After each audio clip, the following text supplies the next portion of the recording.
नमस्कार, मैं भव्य Bharat time newspaper से न्यूज़ चैनल से संघर्ष कुमार और हमारे साथ में है शालिनी गुप्ता जी मेट्रोपोलिट न्यूज़ से और प्रेमपाल प्रजापति जी, आप अच्छी तरह से इनको जानते होंगे मानवाधिकार हक न्यूज़ से। तो हम विधानसभा की चर्चा करने बैठे हैं क्योंकि दिल्ली सरकार को 1 साल हुआ जा रहा है और रेखा गुप्ता की सरकार जश्न की तैयारी कर रही है। तो हम ये इस बात पर चर्चा करेंगे कि 1 साल में एक साल में बुराड़ी को क्या मिला। तो क्या लगता है प्रेमपाल जी, क्या मिला बुराड़ी को इस 1 साल के अंदर? मुझे लगता है कि बुराड़ी को कुछ नहीं मिला है और ना ही मुझे इस सरकार में मिलने की उम्मीद है, क्योंकि अभी राशन कार्ड एक दफ्तर था यहाँ, उसको भी फिलहाल बंद कर दिया गया था। कुछ विपक्षी दलों ने यहाँ प्रदर्शन किया तो वापसी को खोलने की चर्चा है कि खुला है अभी। तो अभी मुझे लगता है कि अभी कोई संभावना नहीं है कि दिल्ली सरकार में जो 1 साल हुई है अभी उन्होंने काम यहाँ से किया हो। तो क्या नाम है, शालिनी जी ये कह रहे हैं हमारे कि बुराड़ी को कुछ नहीं मिला, तो फिर रेखा गुप्ता जी मुख्यमंत्री किस बात का जश्न मनाने की तैयारी कर रही है? ये तो रेखा गुप्ता जी जाने कि वो किस बात का जश्न मनाने की तैयारी कर रही है, लेकिन बुराड़ी अपने आप को ठगा सा महसूस कर रही है क्योंकि यहाँ पे समस्याओं का अंत होने का नाम नहीं ले रहा है। सबसे बड़ी यहाँ की बुराड़ी की मेन रोड की समस्या, पानी की समस्या, जाम की समस्या जो निरंतर दिन पे दिन बढ़ती जा रही है। एक जगह काम खत्म नहीं होता है, दूसरी जगह काम शुरू हो जाता है। पूरी तरह सड़कों का बुरा हाल है। दूसरी विपक्ष पार्टी प्रदर्शन करती है, कभी पुतला दहन किया, कभी कुछ किया, लेकिन कोई इसका फायदा नहीं है। आप बताइए संघर्ष कुमार जी, आप काफी दिनों से हम मीडिया का भी काम कर रहे हैं और सामाजिक भी हैं और इस क्षेत्र में रहते भी हैं। आपको क्या लगता है कि कांग्रेस की सरकार भी आपने देखी है और आम आदमी पार्टी की भी सरकार आपने देखी है और 1 साल से बीजेपी की सरकार भी आपने देखी है, क्या परिवर्तन बुराड़ी को मिला? देखो, सबसे बड़ी तो एक सच्चाई ये है, आप आम आदमी पार्टी से पूछो या भाजपा से पूछो, कैमरे पे नहीं बोलेंगे, लेकिन वो कांग्रेस की शीला दीक्षित सरकार की तारीफ करते हैं क्योंकि जो काम उस समय हुआ वो काम पिछले 15 सालों से नहीं हो रहा है। आम आदमी पार्टी की सरकार आई, केजरीवाल जी ने बड़े बड़े दावे किए, हमने सबने सुना कि रामलीला मैदान में बैठ के बड़े बड़े दावे किए, तो दिल्ली की जनता ने उन्हें दिए ना, लगातार 4 बार जिताया। विधायक तो हमारे 4 बार जीत चुके और केजरीवाल जी भी लगातार 3 बार जीते। लेकिन क्या जब उन्होंने वादे किए थे, उनके वादे भी पॉलिटिकल हो गए ना, क्योंकि वो कहते हैं कि इस कुर्सी में कोई प्रॉब्लम है।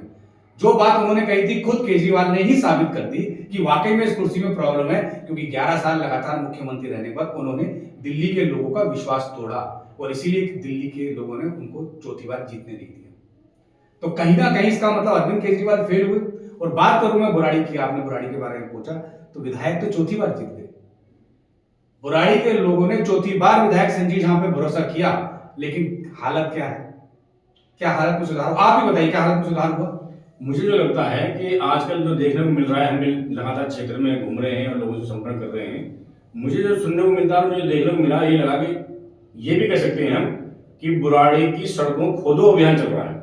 ऐसी कोई सड़क नहीं बची है जिससे जनता निकल सके और उस पर खोदने का काम सरकार ने ना किया हो। विधायक जी कहीं भी देखने को नहीं मिलते हैं, ना देखने को समस्या सुनते हैं और ना ही जनता के संपर्क में रहते हैं। कितनी बड़ी समस्या हो। शालिनी जी, सबसे बड़ी बात तो ये है कि अभी विधायक जी ने साल भर में जो सरकार आई है रेखा गुप्ता की, तो विधायक जी ने बड़े इंटरेस्टिंग सवाल पूछे विधानसभा में। लेकिन मैं ये पूछना चाहता हूं विधायक जी आपसे कि ये सवाल आपने अपनी सरकार रहते हुए क्यों नहीं उठाए? जब आपकी सरकार थी, ठीक है, जब विधायक की सरकार होती है तो ज्यादा काम कर सकता है। अभी तो आप बहाना बना दोगे कि भाजपा की सरकार है, हमें काम नहीं करने दिया जा रहा, तो इस पे आप क्या कहोगे? 4 बार विधायक रहने के बाद उनसे कोई काम नहीं किया गया। ये केजरीवाल सरकार हो या रेखा गुप्ता सरकार हो, हमें तो लगता है ये सरकार सिर्फ झूठे वादे और झूठे दावों की सरकार है। तो फिर जनता क्यों इनको बार बार वोट देती है? क्यों प्रेमपाल जी? एक उम्मीद पे। बात एक और है कि यहाँ भाजपा गठबंधन में चुनाव लड़ती है और सबसे गठबंधन में लड़ने के बावजूद क्या है कि भाजपा के जो कार्यकर्ता हैं वो एनडीए की तरफ उम्मीदवार को वोट देना पसंद नहीं करती है। अगर ये मुद्दा आमने सामने मुकाबला हो जाए तो कहीं ना कहीं संजीव झा जी चुनाव को हारने का मुंह देखना पड़ सकता है। प्रेमपाल जी, आपने बड़ी इंटरेस्टिंग बात की, क्योंकि पिछली बार विधायक बहुत बड़े मार्जिन से जीते थे और दिल्ली में पूरा शोर मचा था, लेकिन इस बार वो सिर्फ 19,000 वोटों से जीते। तो आपकी बात बिल्कुल ठीक है, मुझे भी लगता है शालिनी जी कि अगर भाजपा जो बार बार लगातार गलती कर रही है, 2 बार उन्होंने गठबंधन में दी, शैलेंद्र कुमार को दी, और शैलेंद्र कुमार जब पहली बार इलेक्शन लड़ा, इलेक्शन हारने के बाद इलाके से गायब हो गया और 5 साल तक बिल्कुल नहीं आया। आप हमने सबने देखा। अब फिर वो इलेक्शन लड़ा, सरकार को 1 साल हो गए, लेकिन क्या शालिनी जी आपको लगता है 1 साल बाद कहीं शैलेंद्र कुमार कहीं दिखे?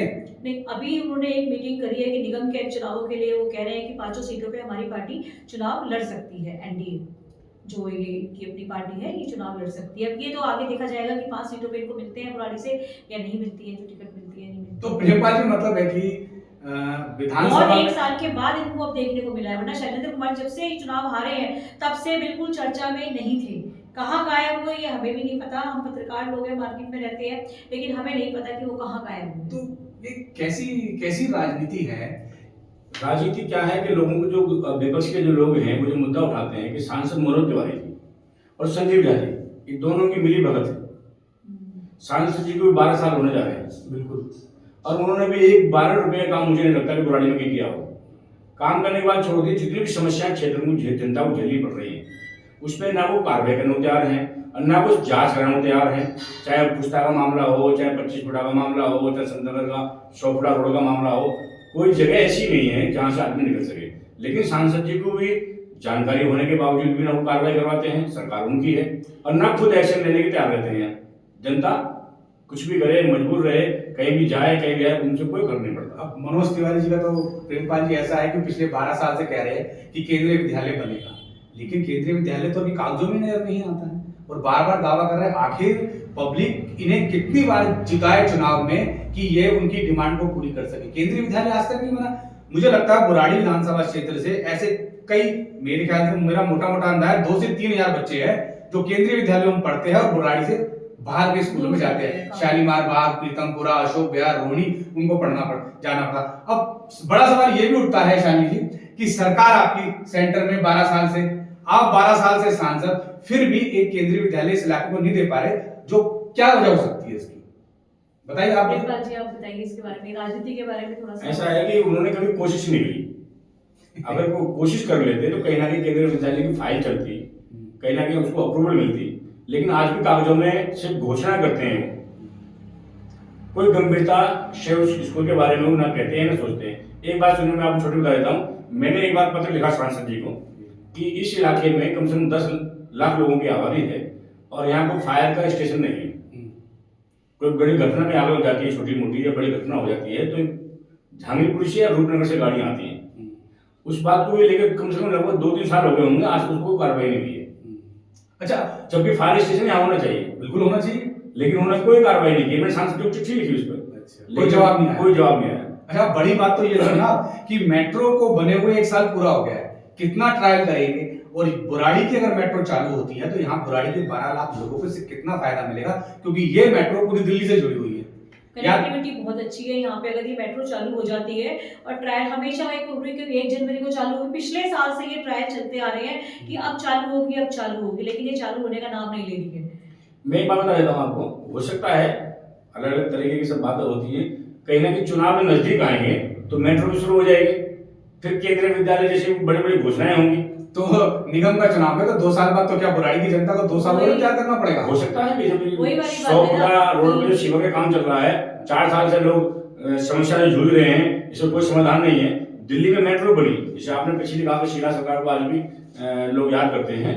अगर उस बात को पीछे हम देखते हैं तो दिल्ली में मेट्रो को जाल बिछा, किसी भी एक व्यक्ति को परेशानी का सामना नहीं करना पड़ा। एक महत्वपूर्ण सवाल मेरा एक और है आपसे, क्योंकि आप राजनीति में ज्यादा दखल रखते हैं अपना।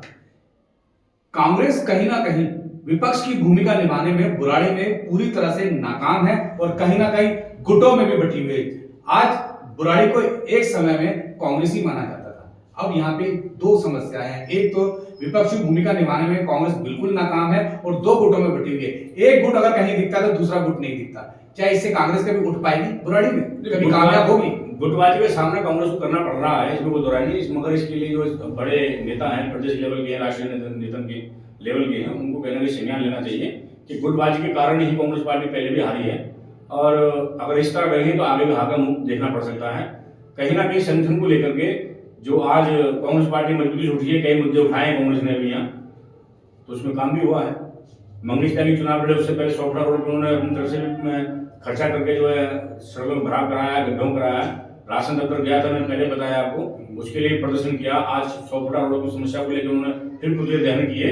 तो यहाँ काम करते रहे विपक्ष की भूमिका, लेकिन क्या है कि यहाँ पे झूठ का जो मुद्दा था 2012 में एक पार्टी बनी थी, उसे झूठ का मुद्दा इतना बनाया कि लोग उसके हवा में बह गए और कांग्रेस पार्टी को हार का मुंह देखना पड़ा।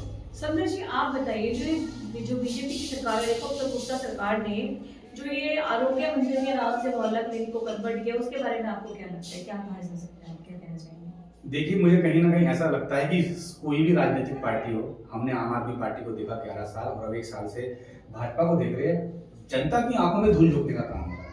बुराड़ी में मोहल्ला क्लिनिक थी पहले। अब आपको एक बात और बताऊं कि आम आदमी पार्टी ने मोहल्ला क्लिनिक बनाई, लेकिन इससे पहले बुराड़ी में कई डिस्पेंसरियां थी जो कांग्रेस के समय से चली आ रही थी।